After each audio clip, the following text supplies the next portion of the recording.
TET परीक्षा विगत TET परीक्षाओं से कई मायनों में भिन्न होंगी। अब तक इसके पूर्व आयोजित की जाने वाली टीईटी परीक्षा में न्यूनतम प्रतिशत प्राप्त करने वाले अभ्यर्थी को उत्तीर्ण घोषित किया जाता था और उसके आधार पर वह नियोजन हेतु कार्रवाई की जाती थी।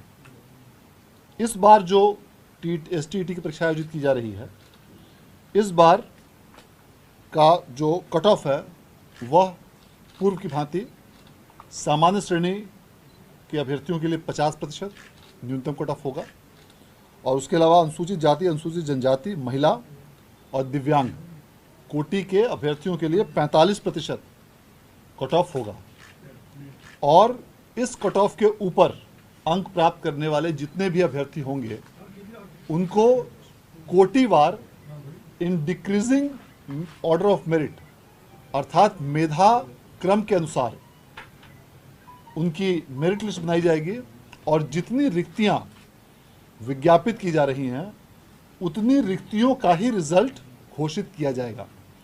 अर्थात जितनी अलग अलग विषयों में 14 विषयों में जो रिक्तियां होंगी उन रिक्तियों के अनुसार उतने ही अभ्यर्थियों का श्रेणीवार कोटिवार रिजल्ट बिहार विद्यालय परीक्षा समिति द्वारा प्रकाशित किया जाएगा। इस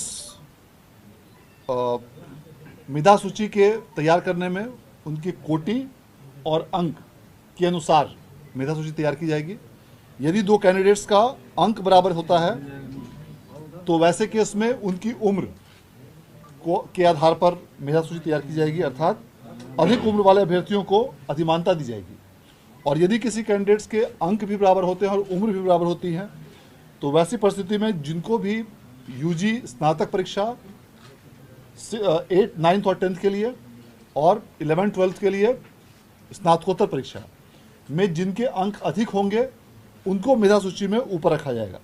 और यदि किसी कारणवश संयोगवश ये तीनों चीज़ें किसी दो कैंडिडेट्स की या अधिक कैंडिडेट्स के बराबर होती हैं तो वैसे केस में अल्फ़ाबेटिकल अंग्रेजी वर्णमाला के अनुसार मेधा सूची तैयार की जाएगी।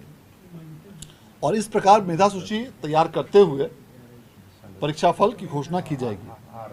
प्रत्येक प्रश्न के 4 विकल्प होंगे और इसमें सारे प्रश्न ऑब्जेक्टिव प्रकार के होंगे और किसी भी प्रकार के नेगेटिव मार्क का प्रावधान नहीं किया गया है। इसके साथ साथ इसमें जो पेपर 1 होगा एसटीईटी के लिए माध्यमिक के लिए, उसमें कुल 150 प्रश्न होंगे जिसमें 100 प्रश्न उनके विषय से संबंधित होंगे और 50 प्रश्न शिक्षण कला एवं अन्य दक्षता से संबंधित होंगे। इसी प्रकार class 11। Hello, yes, good morning sir. Sanjay sir बोल रहे हैं? बोल रहा हूँ सर, मैं रंजन झा बोल रहा हूँ सर। हाँ एस्टेट का कैंडिडेट हूँ सर। जी, बताइए। सर सॉरी सर, आपसे ज़्यादा टाइम नहीं लूँगा, बस एक इन्फॉर्मेशन सिर्फ चाहिए था कि जैसा सर हम लोग रिजल्ट में डिक्लेयर हुआ है कि हम लोग मेरिट में हैं, तो सर इसका क्या मतलब है सर? हमारी जॉब पक्की है या फिर क्या सर? बिकॉज बहुत कंफ्यूजन। ऐसा है, आपने कौन सा एग्जाम लिया था? आपने लिया था secondary teachers eligibility test. Yes sir. ये जो टेस्ट है it is only for making you eligible for applying to become a teacher. Okay, but sir, in this notification, the seat is already mentioned. And sir, if you are going through the notification, everything is mentioned like our list will be ready. पहले yes, देखो, ऐसा क्या नाम है आपका? Sir Ranjan Jha. Ranjan, ऐसा था कि शुरू में पहले हो गया था कि साहब उतनी ही रिजल्ट डिक्लेयर किया जाए जितनी सीटें। जी सर। लेकिन वो एक्चुअली एलिजिबिलिटी टेस्ट के स्पिरिट में नहीं है। आप सिविल सर्विसेज एग्जाम लेते हैं ना? Yes sir. तो आप प्रीलिम्स लेते हैं? Yes sir. तो प्रीलिम्स क्या करता है? पहले prelims makes you eligible to sit for the mains examination. या लेकिन प्रीलिम्स का मेंस एग्जामिनेशन के मेरिट में कुछ भी काउंट नहीं होता है। ओके। हाँ, तो this exam is like that only. तो sir what is the differences between merit and the non merit? अब ये हमारे यहाँ से ही लोगों ने, बिहार स्कूल एग्जामिनेशन बोर्ड से लोगों ने गलती कर दी।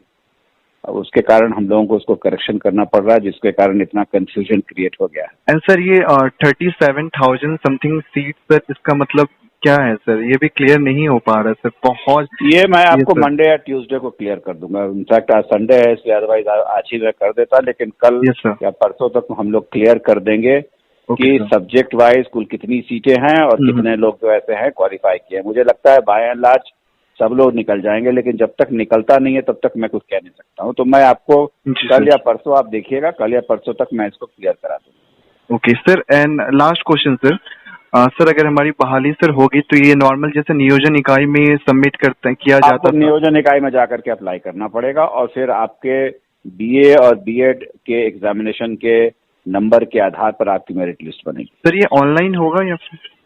ऑनलाइन होगा। ओके, ऑनलाइन एंड सेंट्रलाइज होगा।